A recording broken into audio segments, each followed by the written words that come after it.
जिस व्यक्ति के पिता की लाश उसके आंगन में रखी है और उसकी माँ बिलाप करते हुए क्या बोल रही है कि बेटा तेरे पिता का सपना था कि तुझे आईएएस बनना है, तुझे कोई अधिकारी बनना है। मैं एक साल में लगभग 10 सरकारी एग्जाम्स में बैठा और अंतिम रूप से मुझे 0 हासिल हुआ। अर्थात मुझे असफलता पे असफलता लगातार मिलती जा रही थी। मुझे खुद पर शर्म आने लगी थी कि मेरी माँ ने अपने गहने गिरवी रखकर मुझे पैसे भेज रही हैं। भाई मेरा अथक परिश्रम करके मुझे लगातार पैसे भेज रहा है। मुझे अंदर ही अंदर ये डाउट होने लगा था कि मैं आखिर फ्यूचर में क्या करूंगा, क्योंकि मुझ पर तो लेखपाल का एग्जाम भी नहीं निकल पा रहा था। आज वो बंदा आपके सामने असिस्टेंट कमांडेंट बनकर खड़ा है।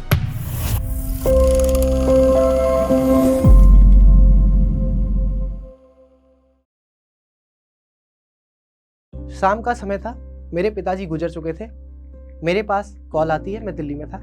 कॉल मेरे भैया की थी। मैंने कॉल उठाया, मुझे लगा ये नॉर्मल कॉल है, जैसा घर वाले रोज शाम को अपने बच्चों का हालचाल लेते हैं। मैंने कॉल उठाया, भैया बहुत उदास लग रहे थे, तो मैंने उनसे उदासी का कारण पूछा कि आखिर भैया क्या बात हो गई, आपकी तबीयत सही नहीं है, क्या बात है। तो उन्होंने बताया कि आज ऑफिस में एक अफसर आए थे, तो उन्होंने भैया को बिना बात के काफ़ी डांटा और बोला अगर मैं आज तुम्हें सस्पेंड कर दूं तो तुम और तुम्हारा परिवार बिल्कुल रोड पर आ जाएगा, क्योंकि तुम्हारे पिता तो है नहीं और तुम्हारे घर में कोई भी ऐसा नहीं है जो परिवार का खर्च उठा पाए।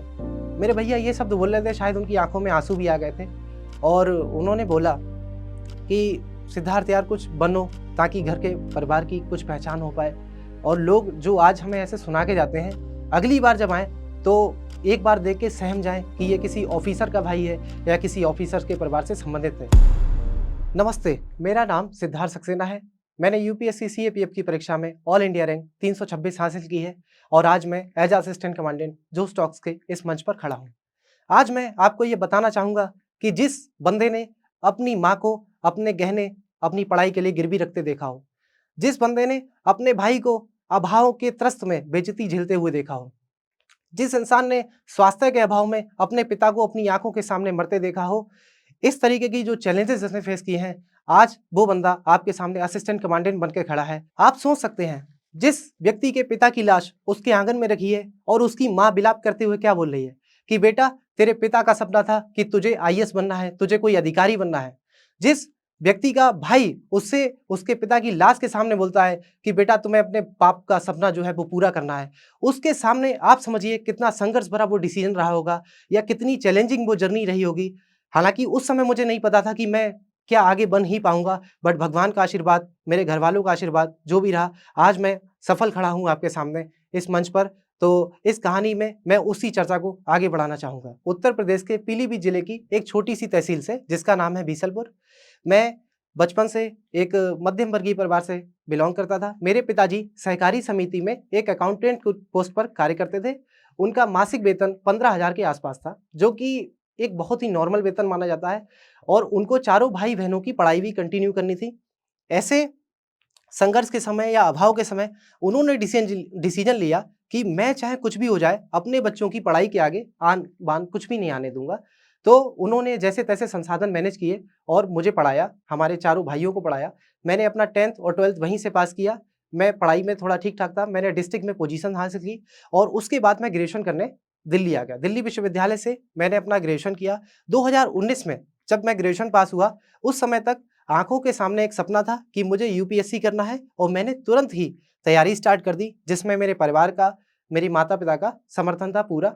आर्थिक, वैचारिक सभी प्रकार का समर्थन उन्होंने मुझे दिया।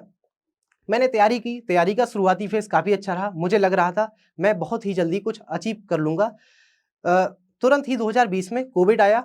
कोविड के दौरान मैं घर पे गया, वहाँ पर बहुत अच्छे पल बिताने को मिल रहे थे। मुझे लगा बहुत अच्छी हँसती खेलती फैमिली है मेरी। कोविड के दौरान ही धीरे-धीरे पापा का स्वास्थ्य हल्का-हल्का बिगड़ा, तो हमें लगा इनके कोविड के कारण ही कुछ बुखार या जुकाम जैसी कुछ घटनाएँ इनके साथ हो रही हैं। हमने उनका स्थानीय स्तर पर इलाज कराया, लेकिन कोई भी हमें फ़ायदा नहीं दिख रहा था। हम थोड़े बढ़िया अस्पतालों में गए, वहाँ पर जब टेस्ट हुए, तो जब उनकी रिपोर्ट हमारे सामने आई, तो शायद हमारे पैरों के नीचे से ज़मीन जो थी वो फिसल चुकी थी, क्योंकि हमें कुछ ऐसा मालूम चला जिसकी हमने कभी सपने में भी उम्मीद नहीं की थी। डॉक्टर्स ने बताया कि आपके पापा का 80 से 90% जो लीवर है वो लगभग डैमेज होने की कगार पर है और जिसका वास्तविक इलाज हमारे पास नहीं है। आपके लिए बेहतर यही है कि आप घर पर जाएं, इनको खुशी के पल दें। ऐसा वर्ड जब हमने सुने और खासकर मम्मी हमारे साथ नहीं थी, तो ये सब सूचनाएँ हमें अपने तक रखनी थी, मम्मी को भी नहीं बताना था क्योंकि भावनात्मक रूप से कितनी कमज़ोर हो जाएगी वह महिला जिसके पति को इतनी प्रॉब्लम है। तो ऐसा सब चल रहा था। लेकिन हमने सोचा कि हम इनको और अच्छी जगह ले जाएँगे, क्या पता इन रिपोर्ट या टेस्ट में कुछ प्रॉब्लम हो। हम उनको लखनऊ ले गए, पीजीआई करके एक इंस्टीट्यूट है लखनऊ में, बहुत ही बेहतर संस्थान। लेकिन हमें ये नहीं पता था कि किसी भी सरकारी बेहतर संस्थान में एक आम इंसान को भेड़-बकरी की तरह ट्रीट किया जाता है। पापा जितने बीमार थे, उस स्थिति में उन्हें 8-8, 10-10 घंटे वेट करना पड़ा डॉक्टर से मिलने के लिए। मेरे चाचा बाहर बैठे थे मेरे साथ और वो रो रहे थे। मैंने कहा क्या हो गया चाचा? कि जो हमारे साथ रिश्तेदार आए हैं, वो कह रहे हैं तुम बेकार में इनको लाए, इनको कहीं बरेली के सरकारी अस्पताल में डाल देते क्योंकि ठीक तो होंगे नहीं वैसे भी ये।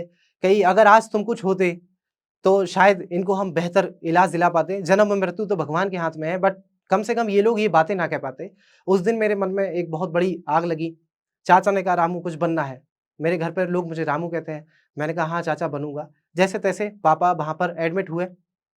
एडमिट हो गए, उनका ट्रीटमेंट चल रहा था, कोई भी सुधार नज़र नहीं आ रहा था। डॉक्टर्स ने कह दिया था कि ये लगभग अपने अंतिम पल जी रहे हैं, इनका अधिक से अधिक जीवन जो है 1 से डेढ़ महीने बाकी है। जब वो बिस्तर पे थे, एडमिट थे, उन्होंने एक दिन अपने पास बुलाया, तो मैं उनसे कहता था कि पापा बहुत जल्दी सही हो जाओगे आप, उनको होप देता था। तो उन्होंने एक दिन मुझसे बोला कि मुझे पता है कि मैं जाने वाला हूँ, तुम मुझसे कितना भी छुपाओ, मेरे शरीर के जो अंदर के अंग हैं, वो मुझसे बोलते हैं कि मैं जल्दी जाने वाला हूँ। लेकिन मैं तुमसे 2 बातें कहना चाहता हूँ। तो अब मैं इमोशनल था उस मोमेंट पे जब मेरे पापा मुझसे कह रहे हैं मैं जाने वाला हूँ। मैंने कहा बताइए पापा, कि एक तो मेरे जाने के बाद मम्मी का ख़्याल रखना, उनको प्रयास करना उनकी आँखों में आँसू ना आ पाएँ। दूसरा ये कि जिस मुकाम पे मैं तुम्हें देखना चाहता था, मैं ऊपर से भी तुम्हें देखूँगा लेकिन तुम प्रयास ज़रूर करना। ऐसा नहीं कि मेरे जाने के बाद तुम हार मान लो, कुछ छोटी-मोटी नौकरी कर लो, तुम ज़रूर अधिकारी बनना। मैंने कहा ठीक है पापा, बनेंगे। तो उनकी छुट्टी हो गई, हम उन्हें घर पर ले आए। हमें भी पता था कि अब स्थिति बहुत खराब हो चुकी है और घर पर आकर वे बिल्कुल बेसुध अवस्था में पहुँच चुके थे, जहाँ वो बोलने-चालने में भी असमर्थ हो चुके थे।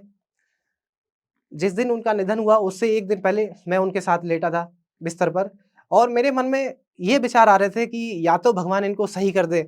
आप समझ सकते हैं ऐज़ मेरे बहुत करीबी थे, मैं उनके बहुत करीबी था कि मेरे मन में कितनी पीड़ा हो रही होगी जब मैं भगवान से ये दुआ कर रहा हूँ। मैंने भगवान से कहा, "भगवान या तो कोई चमत्कार करके इनको सही कर दो, वरना मैं उनको इस अवस्था में नहीं देख सकता।" अगली सुबह हुई 9-10 बजे के आस-पास मैंने उनको दूध और ब्रेड खिलाए और जब मैं खिला रहा था तो उनकी आँखें अचानक से मूवमेंट करने लगीं और मैं समझ गया था कि इनके प्राण जो हैं वो निकल रहे हैं और मुझे लग रहा था कहीं मैंने गलत दुआ तो नहीं माँग ली भगवान से। जो भी हुआ मेरे पापा का निधन हो गया। सुबह का टाइम था, सारे लोग विलाप कर रहे थे, मेरी माताजी का रो-रो कर बुरा हाल था और वो बार-बार विलाप में यही बोल रही थी कि तुम्हारे पिताजी के जाने का जो दुःख है वो तभी दूर होगा जब तुम कुछ अधिकारी बन जाओगे, यूपीएससी क्वालीफाई कर लोगे। मैं उनसे बोल रहा था हाँ मम्मी मैं करूँगा, बट आप बोल तो देते हो लेकिन आपको नहीं पता होता कि आगे क्या होगा, भगवान ने मेरी किस्मत में क्या लिखा है। चीज़ें चल रही थी, पिताजी का अंतिम संस्कार हुआ, सारे लोगों ने मुझे सलाह दी कि तुम अब कुछ प्राइवेट नौकरी करो, अपने परिवार का आर्थिक पालन-पोषण करो। भैया ने भी अ, भैया को भी उन्होंने सलाहें दी। लेकिन जब सब लोग चले गए तो भैया और मम्मी ने कहा चाहे कुछ भी हो जाए, चाहे हमें ये घर क्यों ना बेचना पड़े, लेकिन तुम पूरी शिद्दत से तैयारी करना। तुम्हारे पिताजी अब नहीं रहे लेकिन उनका जो लहू है वो तुम्हारी रगों में है। अगर उस लहू ने तुम्हें देखा कि तुम कहीं प्राइवेट नौकरी कर रहे हो या तुमने उनका सपना पूरा नहीं किया तो शायद उनकी आत्मा को कभी शांति ना मिले। जैसे-तैसे मैनेज किया। अगले जो 3-4 महीने थे उनके जाने के बाद वो हमारे जीवन के सबसे ज़्यादा कष्टकारक दिन थे, लगभग जो 100 दिन। क्योंकि जब भी हमारे परिवेश में कोई इंसान चला जाता है तो हमें कुछ डॉक्यूमेंटेशन का काम होता है। तो हर जगह जहाँ हम जा रहे थे, लोग हमसे दूरी बना रहे थे क्योंकि उन्हें लग रहा था अगर हम इसकी हेल्प कर देंगे तो ये हमारी हेल्प को रीपे कैसे करेगा? इसके पास तो पैसे होंगे ही नहीं, इसके पिताजी तो जा चुके हैं, ये कहीं के भी नहीं रहे हैं, ये बिल्कुल रोड पर आ चुके हैं। वो प्रक्रिया काफ़ी कठिन थी, उसको जब मैं आज भी याद करता हूँ तो शायद मतलब दिल दहल जाता है। चीज़ें सही हुई, भैया ने जॉब स्टार्ट करी अपनी, पापा वाली जॉब को कंटिन्यू किया। उन्होंने मुझे दिल्ली भेजा, उन्होंने और मम्मी ने ज़बरदस्ती करके मुझे दिल्ली भेजा। मैं दिल्ली आ तो गया, लेकिन मेरी आँखों के सामने कुछ भी नज़र नहीं आ रहा था। मुझे नहीं समझ आ रहा था अब मैं करूँ क्या? चीज़ें बिल्कुल धुंधली-सी नज़र आ रही थी मुझे। मैं रात में बाहर निकलता था तो जैसे कोई त्योहार होता था, मकर संक्रांति या फिर मेरा बर्थडे, जब पापा बहुत एक्साइटेड होते थे, तो मुझे उनकी बहुत याद आती थी, तो मैं बाहर निकल के अकेले मतलब मन में उदास होता था, आँखें नम हो जाती थी। और दोस्तों के सामने भी ये शो नहीं करना होता था क्योंकि आप मजबूत शो करते हो लेकिन होते नहीं ना। कुल मिला के दोस्तों का जो मेरी संगत थी, ठीक-ठाक थी, वो पढ़ रहे थे, आईएएस की तैयारी करने लगे थे। उन्होंने मुझे भी मोटिवेट किया कि यार अब जो हुआ सो हुआ, तुम तैयारी करो, तुम्हारे मम्मी ने इतने मेहनत से पैसे भेजे हैं। मैं पढ़ने लगा। मेरे पिताजी हमेशा से एक बात बोलते थे कि जैसे होंगे मित्र तुम्हारे, वैसे ही बन जाओगे, सोच समझ कर करो मित्रता, जीवन भर सुख पाओगे। इस मामले में मैं थोड़ा लगी रहा, मेरे दोस्त थोड़े पढ़ने वाले थे, उन दोस्तों में कमल, शिवांगी, धर्मेंद्र जैसे दोस्त थे, उन्होंने पढ़ने के लिए मोटिवेट किया, मैं पढ़ने लगा। और पैरेलली जब मैं पेपर दे रहा था, पहला प्रीलिम्स मैंने दिया आईएएस का, पीसीएस का, उसमें मैं फेल हो गया। यहाँ से मुझे लग रहा था कि ऐसा तो नहीं, मेरा डिसीजन गलत है। फिर मैंने दोबारा पढ़ाई स्टार्ट की। लकीली मेरा अगली बार आईएएस और पीसीएस दोनों का प्रीलिम्स निकला और अब यहाँ से मैं बहुत उत्साहित हो गया। मुझे लगा कि हाँ, अब जीवन में मैं कुछ कर सकता हूँ। मैंने जब घर पे बताई ये बात, तो मेरी मम्मी और मेरे भाई दोनों की आँखों में आँसू आ गए थे। उन्हें लगा कि पापा का सपना लगभग पूरा होता दिख रहा है। मैंने मेंस की शिद्दत से तैयारी करी, बट कैसे भी करके मेरा मेंस नहीं हो पाया। वहाँ पर मैं थोड़ा-सा टूट गया था क्योंकि मैंने 15 दिन में लगातार 3 रिज़ल्ट फेस किए। एक आईएएस के मेंस का, एक पीसीएस के मेंस का और एक मैंने लेखपाल का पेपर दिया था। तो लेखपाल में भी मेरा सिलेक्शन नहीं हो पाया। इसी बीच में मैं आपसे एक घटना शेयर करना चाहता हूँ। जब मेरे पापा एडमिट थे और लास्ट के दिन चल रहे थे, तो मैंने उनसे एक झूठ बोला। मैंने कहा, "पापा, लेखपाल का रिज़ल्ट आया है और मैं लेखपाल बन गया हूँ, मेरा लेखपाल एग्ज़ाम क्लियर हो गया है।"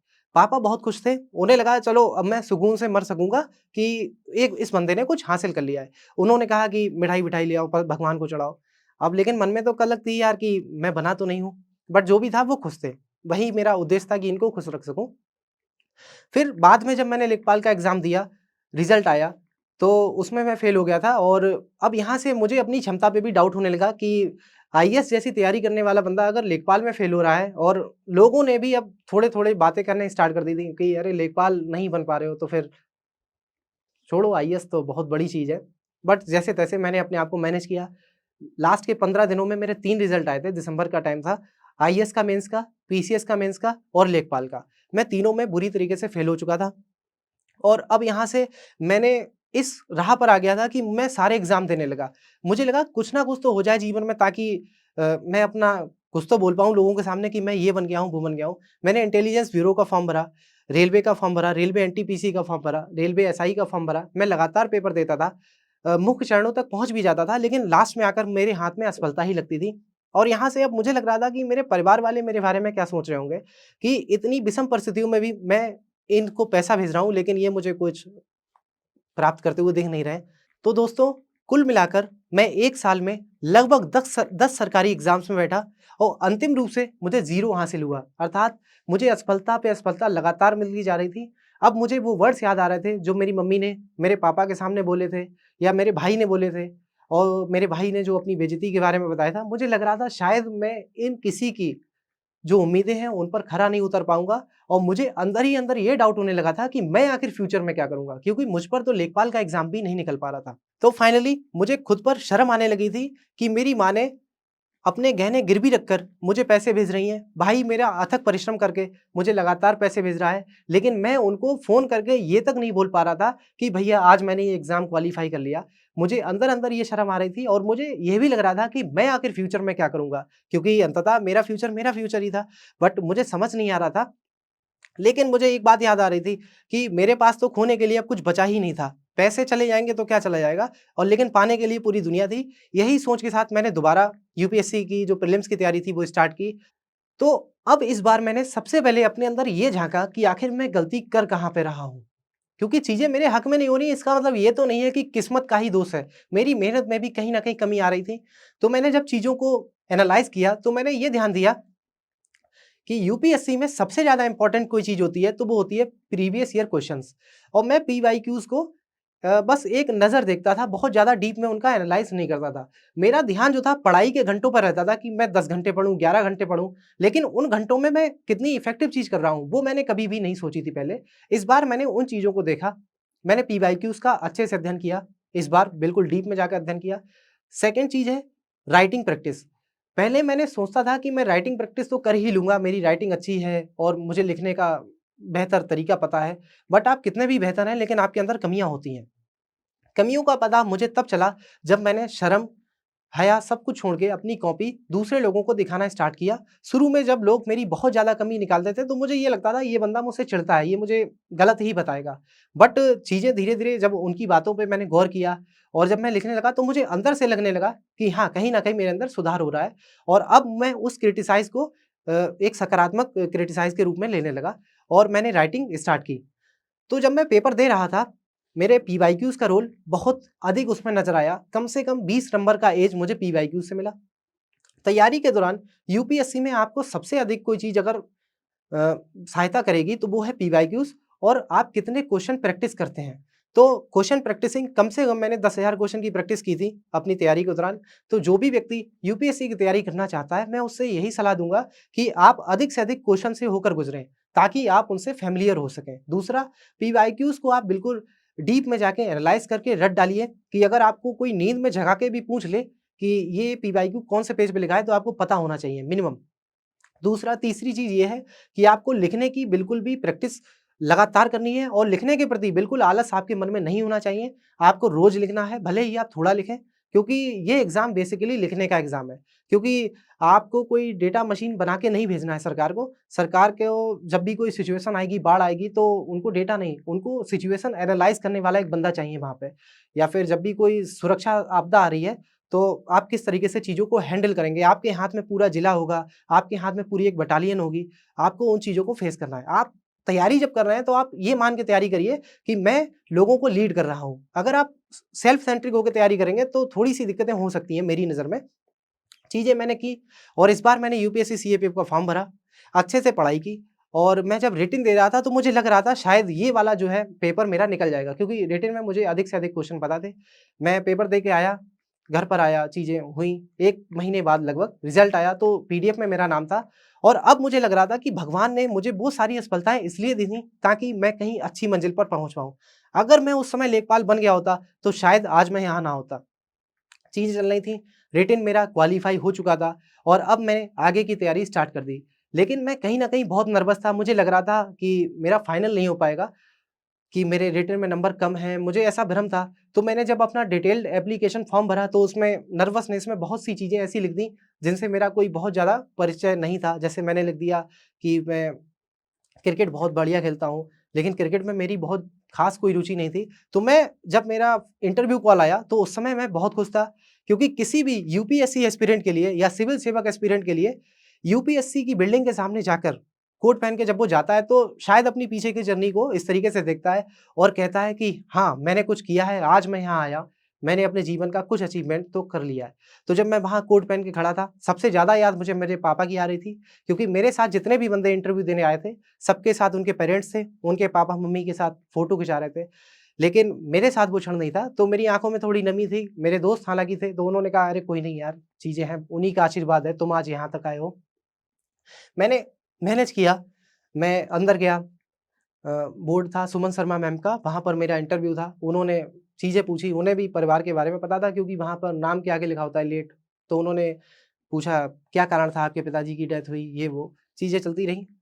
बट मैंने एक भी बार ये एहसास नहीं होने दिया कि मुझ पर आप हमदर्दी जताएँ, अगर मैं योग्य हूँ, तभी आप मुझे लें। तो उन्होंने काफ़ी अच्छा रिस्पॉन्स दिखाया, काफ़ी अच्छा एटीट्यूड से उन्होंने मुझसे बातें की। मैं भी उनका नर्वस तो ज़रूर था, बट मैं अच्छे से आंसर देता रहा, क्योंकि मुझे लग रहा था कि मेरे लिए यही बहुत है कि मैं यहाँ तक आया, बाकी भगवान के हाथ में है। अगर वो चाहेंगे कि मैं योग्य हूँ, तो मुझे सिलेक्शन देंगे, अन्यथा नहीं देंगे। इंटरव्यू देके मैं आया, लगभग 10 से 15 दिन बाद ये चर्चा थी कि आज रिज़ल्ट आने वाला है। तो मुझे भी उम्मीद थी कि शायद रिज़ल्ट आएगा। शाम के 5 बजे का टाइम था, मैं 4 लोगों के साथ बैठा था। मेरे फ़ोन पर एक वाइब्रेशन हुआ, मैंने खोला तो उसमें रिज़ल्ट करके कोई पीडीएफ थी। तो मैं वहाँ पे बिल्कुल शून्य की अवस्था में था, मतलब मुझे उसको डाउनलोड करने के लिए बहुत संघर्ष करना पड़ रहा था, मेरे हाथ काम नहीं कर रहे थे। क्योंकि मेरी आँखें ये देखने का साहस नहीं कर पा रही थी कि अगर इस पीडीएफ में मेरा नाम नहीं हुआ, तो शायद मेरी ज़िंदगी जो है फिर से उसी मोड़ पर आकर खड़ी हो जाएगी, जहाँ से मैंने स्टार्ट किया था। जैसे-तैसे मैंने वो पीडीएफ खोली, चारों लोग उससे अनजान थे, मैं बिल्कुल अकेले में देख रहा था, क्योंकि मुझे ये इस बात की शर्म थी कि अगर इस पीडीएफ में भी मेरा नाम नहीं हुआ, तो मैं कैसे लोगों को मुँह दिखाऊँगा? क्योंकि मैंने फ़ोटो डाले थे यूपीएससी के सामने कि बहुत बहुत उत्साहित था इंटरव्यू देते टाइम। मैंने पीडीएफ खोली, ऊपर सर्च बार में गया, वहाँ पर अपना नाम सर्च किया, सिद्धार्थ सक्सेना नाम था, तो मैंने सक्सेना सर्च किया क्योंकि सक्सेना प्रीलिम्स वाली पीडीएफ में भी एक ही था। तो मुझे लगा अगर सक्सेना नाम सर्च हो गया तो समझ लूँगा मैं ही हूँ। तो जब सर्च हुआ तो उसमें आया 1 मैच फाउंड और नाम देखा सिद्धार्थ सक्सेना, रैंक 326 थी। शायद मैं उस समय बिल्कुल जैसे होता है ना बर्फ आपके सामने रख दी गई है, मैं बिल्कुल जम सा गया था। मेरी आँखों में बस पानी था। पिताजी की याद आ रही थी कि काश मैं उन्हें फ़ोन कर पाता या वो मुझे खुद फ़ोन करते कि बेटा क्या रिज़ल्ट रहा। मैंने नाम देखा, बहुत खुश था, बहुत खुश था। आँसू थे, दुःख के आँसू थे कि काश मैं बता पाता। बट मैंने अपनी माँ को फ़ोन किया, शाम का टाइम था। रोज़ बच्चा अपने माँ-बाप को फ़ोन करता है, मैं भी रोज़ करता था, तो उन्हें लगा ये केवल ऐसे ही हाल-चाल के लिए कॉल की है। वो रोटियाँ बना रही थीं, मैंने कॉल किया, "हेलो मम्मी।" तो उन्होंने कहा, "बेटा थोड़ी देर में करना, अभी मैं खाना बना रही हूँ।"